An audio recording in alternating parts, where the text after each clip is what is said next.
Welcome back to the Sibling Group Chat. I'm Owen. And I'm Cassidy. And today we are back at it with the Odyssey review, episode 65, A Bite of Applesauce. Yes, we're finally here at this big moment. This episode originally aired on May 20th, 1989. This is part of Album 5, Daring Deeds, Sinister Schemes.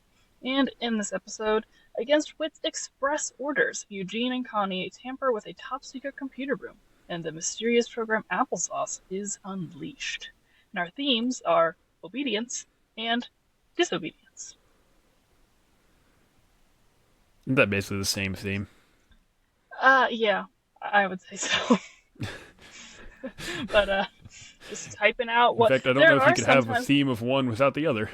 No, there are sometimes when I edit the themes that the club gives because I'm like, you're being redundant. But I decided to say both this time. So Yeah. I think this is an exciting one. I feel like it's a big everything moment. in Odyssey... Yeah. Everything in Odyssey up to this point may not have completely led to this, but everything after this is influenced by what happens from this episode on through the rest of this album, I feel like. Yeah, almost everything leading up to this point has been fairly slice of life, just small town USA type stuff. But here is where we really start building a world and a lore, and like you said, everything coming off after this relates to this up until album 50, but that's a discussion until a different day. Or 51, I guess. But Yeah. yeah, it's a big moment. Mm.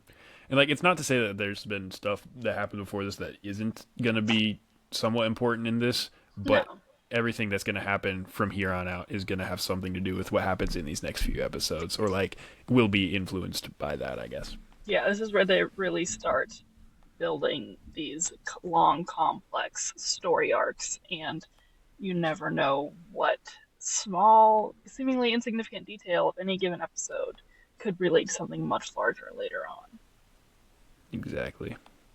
Mm-hmm. And I guess, yeah, I mean, I feel like it's such a fitting way to start it because what Chris tells us is just it's a beautiful day in Odyssey, but soon a normal day will like it. I don't know exactly which says, but basically it's like it's not going to be a normal day for much longer. I And think I she feel like says Eugene and it's Connie are almost headed for a surprising adventure. yeah. I think it's almost like well symbolic of like up to this point 70-ish episodes of Odyssey. It's been a fairly 72. normal day, all 70 episodes, Yeah. Mm-hmm. I mean, we found a dead body, but and for the most part, nothing is. Actually, I guess it wasn't dead bodies. there That was was scary. that, I suppose. But yeah, But like you know for what the I most mean, part. right? Yeah, no, I get what you say. But yeah, so we hop into it, and Connie's talking to Eugene, and she thinks something's going on at Wit's End because Wit's been staying and working late. She's passed it after hours a couple times, and all the lights have been on. Um, and Eugene's like, well, you know, he's probably working on a new invention. He's like in the whole shop. Yeah. Um, and then Eugene's also like, well, I think if we were supposed to know, he would tell us. I think he tells us a lot of things. And Connie's like, I think there's a lot of things he doesn't tell us. And she's dying of curiosity. Surprise, surprise. Mm-hmm. Um, Very but typical Eugene Eugene does at this not. moment. Yes, Eugene does not allow himself to be curious about. I can't remember how he put it. It was something like he can't be curious for But I think he personal said, reasons or something like that. I think he said he is curious for intellectual reasons, and like this isn't an intellectual curiosity, Yeah. basically. And he says if they're not told, it must not be their business. But then Eugene is summoned by Wit to the office, and Connie is told to watch the counter. And so that just makes Connie even more curious because Eugene gets to go talk to Wit in the office, and she's left out He could alone. he could have literally been like, like firing him or something. Like for all Connie knows, like if she wasn't already Yeah. I don't know why that's the example I thought of, but if she wasn't already curious about what Wit was doing, this isn't something that you need to like be curious about. I feel like, but because she's already on edge, Yeah. it just adds to the I whole agree. thing. Hmm. But yeah, so Wit takes Eugene in the office, and when they get there, Wit asks Eugene to look at his bookcase. And Eugene's like, It's a great bookcase. Very nice bookcase. And Wit's like, no, I don't need you to compliment my bookcase. I wanted to show you this particular book, The Last Battle by C.S. Lewis. He shows Eugene that there's a key in the inside front cover, and it goes to a lock that is next to the bookcase. And Eugene notes that he's always wondered why there was a lock next to the bookcase. What do you want to bet that I Connie think has it's never funny. even noticed that there was a lock next to the bookcase? Oh, I'm sure she hasn't. But do you think it's at all funny that you have this big secret room behind a secret door hidden by a bookcase, but the lock for said door is completely and totally visible? Yeah. I would like to think because this is never mentioned again, he's gotta like put it behind a picture or something. Like I feel like or maybe he like obviously this is me making things up, but I'm saying maybe he like extends out his bookshelf and covers it up or like yeah, hangs something over it because like you said, that's really telltale and anyone other than you like most people are gonna question a random lock on a wall, I would think. For sure. I And if mean, at he's least got a put a picture painting of a over lock his over it. yeah, is it a picture of a safe over his safe or something? Yeah, yeah, put a picture of Yep. a lock. Picture of Andy Griffith. But anyway, yeah,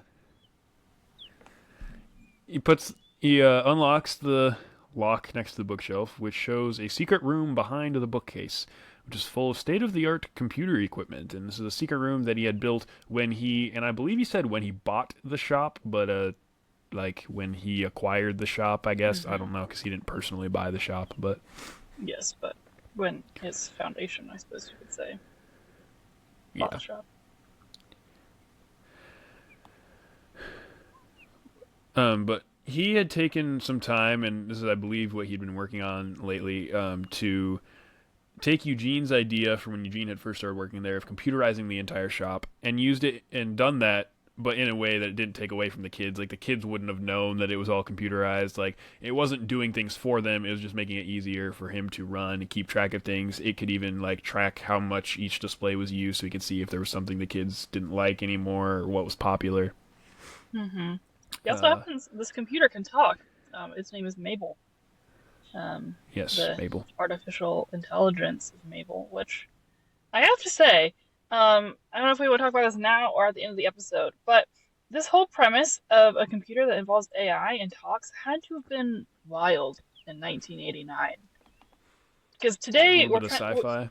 yeah, at this point in time in 2026, we're here. This happens, but I don't know. I this had to have been, I would assume, a crazy premise to think about in 1989. Yeah.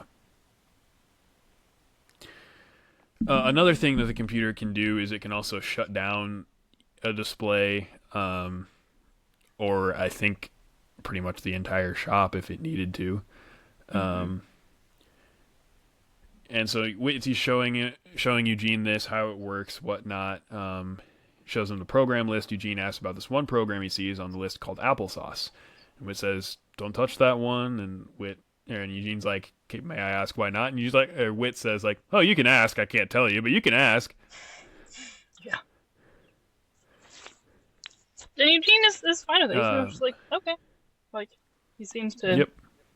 be fine with leaving it alone. Mm-hmm. And Wit says not to touch that one, and basically just use whatever else you need to, but can't do anything with that one. Don't touch it. Don't ask about it. I can't tell you anything about it. Yeah, and Um, Eugene, or sorry, Wit is very clear to Eugene that him showing him this room is a sign of his trust for Eugene, and that yep. he needs to take this seriously. But also, he knows Eugene is the only other person. I'm assuming he means in relation to Wit's End, because obviously other people could do it, but he's the only person who could use this room properly. Um, but it's a Yeah. great sign of his trust to Eugene that he's even showing him this. Right. And he also makes it clear that nobody else is to know that the room even exists. Hmm. So then at a later time, I get the impression it's probably the next day or a later day. I don't think it's the same day. What do you think? No, I would. I feel like it's the next day, but I don't know. Yeah. It's at closing time, and Connie can't get the train to turn off. She tells Eugene about it because she's looking for Whit, and Whit wasn't there. He was at a city council meeting.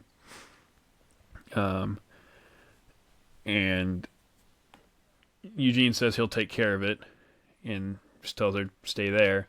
And then he goes to the office, which is in the wrong direction if you're going to fix the trains, which Can I obviously makes Connie curious. just bring this up? Maybe this is a plot hole. Maybe I'm overthinking this. But if the way that you turn off and on the machines is going to be changed from here on out, shouldn't Connie have been told at least a little bit of something so that she could still properly work at Wit's End? Well, it still had an on and off switch. There was something in the wiring that was being messed up because it was wired into the wall, but the switch was still there. Because when the kids had problems with it the next day, they said they had turned it on, but it didn't actually turn on. Okay. So, yeah, I guess So that's true. I just thought about it this wrong. I was was like, something in the wiring. yeah. I just find it weird, which again, it has to happen for the story to work, that like as soon as Eugene finds out about the room, he actually has a need to go into the room. Like I feel like when Wit is explaining it to him, he's kind of giving the impression of I want you to know all of this, but you shouldn't really have to mess with it. But then later that day or the next day, he already has to do something with it. But again, it has to work Yeah. for the story to work. So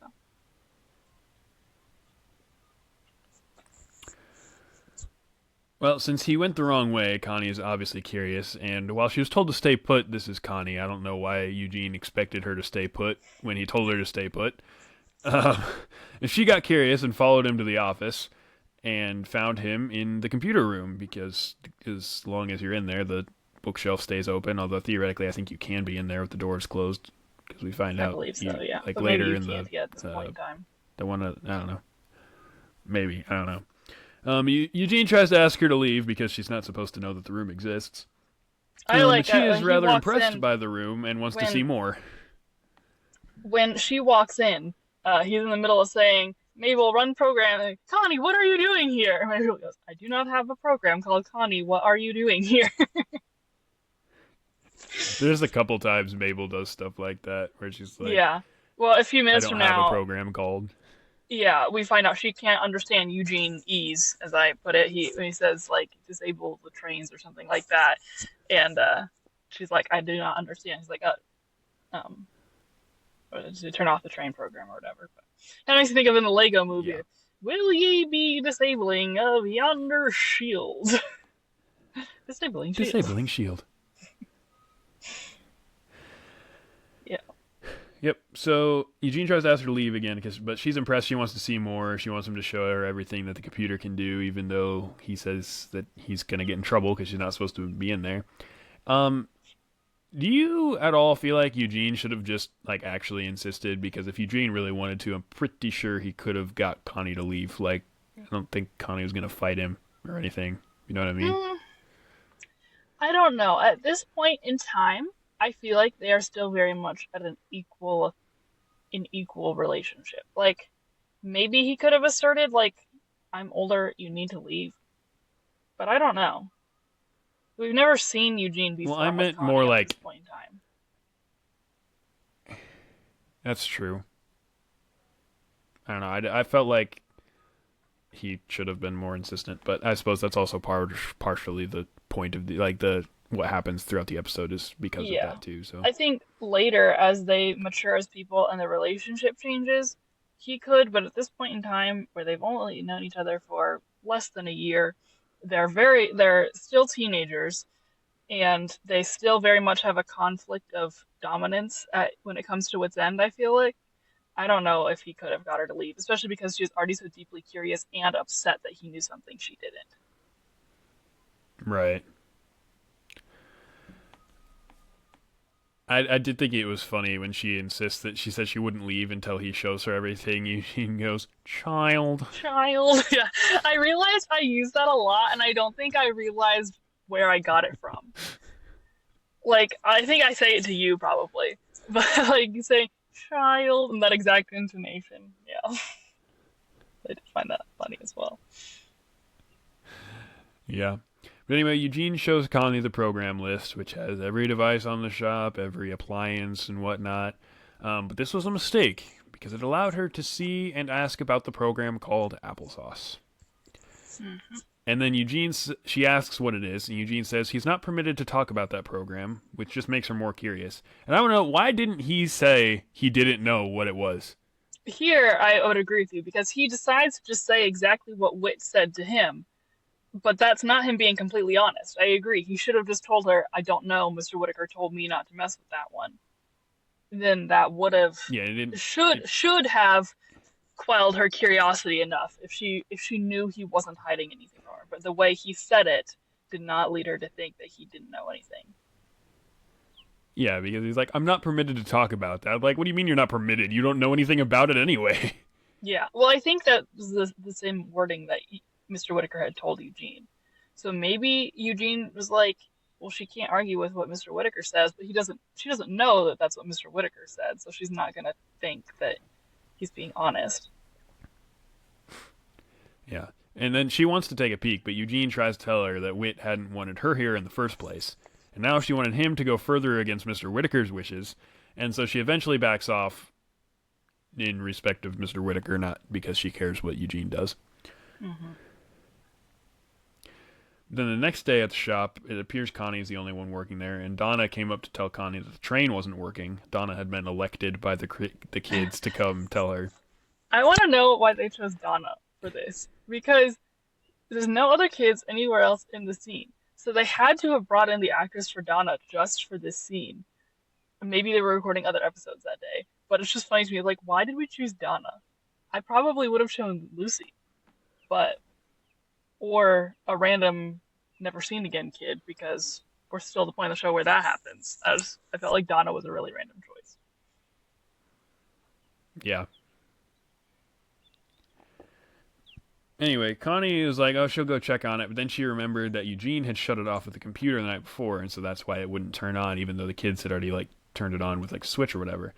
So she goes to the computer room and leaves Donna to watch the counter briefly.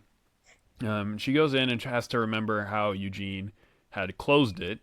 And she remembers that there's a key in a book somewhere, and she finds the key and opens the room.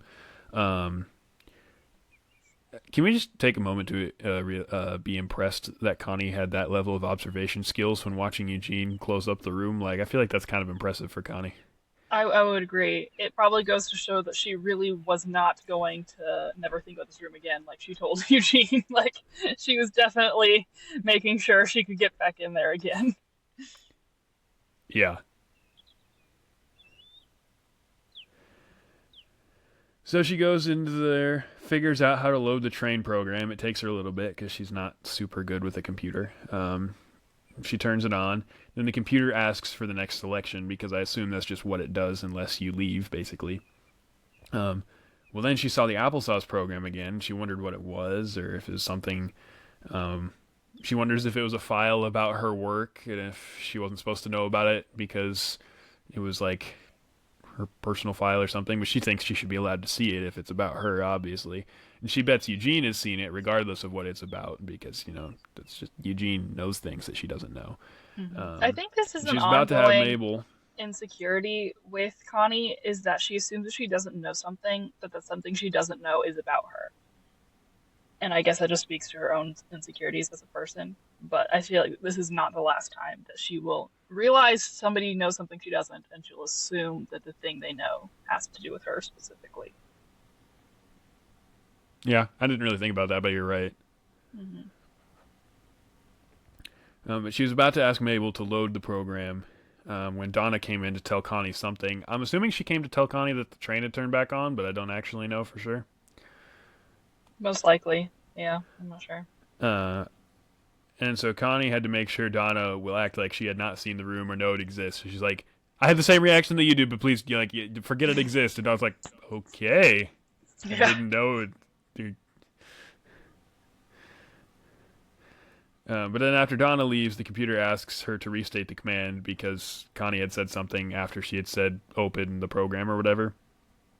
Then Connie's like, you better forget it. I was going to ask you to load applesauce, but you better not. And the computer hears load applesauce. so it starts to load applesauce, saying to press any key to continue. Dun dun dun. Bad idea. Mm-hmm. But the first thing applesauce does after she clicks a key because it wouldn't stop asking her to click a key. The first thing applesauce does was a system check of Wit's End, which caused the building to go haywire with all the alarms going off, all the displays going crazy. Donna came back in to ask Connie what in the world was going on. She told Donna to act like it was a fire drill and to get everybody out. Well, then Eugene came in, so presumably either Eugene had been like working downstairs and she wasn't working alone, or Eugene had just gotten there. I think he had just Um, gotten there because I think because of what, despite how curious she still was, I think Eugene had made it clear to Connie she wasn't supposed to go in that room. So if he was there, I think she probably would have sent him to turn the train back on. Maybe. I think you're probably right, yeah. Yeah. So I feel like he just got there. When Eugene came in, she's like telling Eugene, like, try to figure out how to turn this thing off. And it did, and she's like, thank you. And he's like, I don't think I did anything. And he's like, but let's never speak of this again. Yeah. Wit won't know. We'll just close up the room. And she's like, you would do that for me? He's like, no, I would do it for me. Yeah. It's like our lives are at stake here. But then level 2 starts, which asks for a password, which neither one knew. And there was like a countdown. Neither one of that didn't even try anything, and they didn't know what it was. And so with a failure to enter a password, the entire building shut down. And Eugene says, I think we may have killed Wit's End. Yeah. It's very ominous. The music and the sounds of all the machines going crazy and the gills you can hear in Eugene and Connie's voices. It's just really hits. Yep. Speaking of things really hitting, I So then know later, I have known that this episode is like a retelling, if you will, of like Adam and Eve and the first sin, but it was really hitting me more so listening this time than it normally does. I don't know what yeah, it I kind of was. forgotten about that. Now that you say that, like I remember that, and I think I had known that, but I kind of forget about that when I listen to it. Mm-hmm. I think it makes it more meaningful. Like I don't know, you really feel Eugene and Connie's guilt, and it you think about Adam and Eve's guilt, and they're like, "What have we done? We have to hide." And then Wait comes in, much like God comes into the garden. But yeah. Yeah. So then later, Wit comes in to find Wit's End dark and empty. And they had tried to call him, but they couldn't reach him. He had been out fishing with Tom. And he asks what happened. Connie You says want to the guess? entire building shut down, everything. Yeah. Well, first she just says everything shut down, and he like asks like, well, what happened? Like the entire building can't just shut down like on its own. And he's like, you want to guess? He's like, no, you're both adults. You can tell me. You should act like it. Mm-hmm. And so Connie's like, everything shut down because Eugene didn't know the password. And hearing that it had been because of a password, Wit is able to realize that it was because of applesauce. Well, then Connie told him that she had gone in there to turn on the trains and then accidentally loaded the program applesauce, which made Wit ask, like, why did you even know that the computer existed? Because you weren't supposed to even know about it. And Eugene confessed it's because he hadn't been careful. He had gone to turn off the train the night before, and he should have locked the door or something, but he hadn't. Connie had followed him. And then Eugene says, I suppose this all sounds very stupid, and Wit says, no, it's not. And you can just hear, like, the pain in Wit's voice as he's, like, talking about this. I was thinking that, so you can, and especially he starts to get choked up as he continues, but you can just, you can hear the pain and the hurt and just the broken trust. And you even hear in Eugene and Connie's voices, they're shocked how upset he really is. Like, I don't think they're shocked that he's mad at them, but like they're shocked at like how deeply hurt he is. Obviously, because they don't realize how serious it is. But yeah, you really can hear the emotions really well in the scene, and it really gets to you. But yeah, Wit says like it's very serious. He says the program goes far beyond Wit's End, and the shutdown of the building was a failsafe in case somebody who didn't belong tried to access the program. them being in that category. And then Connie says something like, "Let us have it, like lecture us, like we deserve it." And it's like, I don't think you understand. Like, I can't just ignore the breach of trust. Like, I trusted Eugene to keep the room a secret. I trusted you to respect my wishes. For like, if I didn't tell you something, it was because you didn't need to know, or I was like, yeah. He said, effective immediately, they are both fired from Wits End. And again, I don't think, like, even though they knew they were going to get in trouble, they did not see this coming because Wit is a very loving and understanding man. And again, they didn't realize the full gravity of the situation, so it really catches them off guard. Mm-hmm. And it catches us as the listeners off guard, even if we have heard it before and hear it coming. It's still like, what? Yeah. Mm-hmm. Yeah. And that's it. That is it. I don't really know what else can be said about that episode. It's very important. Very important episode. Yep. Yeah. And the outro is pretty much like, is this the end of Connie and Eugene at Wits End? You'll have to keep listening to find out. Yeah. And then we'll just... So I guess we'll have to keep listening to find out. Mm-hmm. Keep listening. We're looking forward to get further into album 5. Yeah. If for some reason you've been listening to our podcast this entire time and have never heard Adventures in Odyssey, now might be the time, if you are able, to actually start listening to the episodes as we're reviewing them, if you have any interest in ever listening to them. Because it really won't be as fun for you if you let us spoil it all for you. So, make sure you've heard these episodes if you care about hearing the episodes. If you're listening to this for the Odyssey content and not just because you like to listen to us, which I think is not most people, make sure you're listening to the episodes. Yeah. But anyway, we thank you for watching and or listening. Subscribe wherever you get the podcast. Follow us on Facebook and Instagram, and we will see you next time. Yep, next time we'll be here for the 2-parter of Connie Goes to Camp. Bye.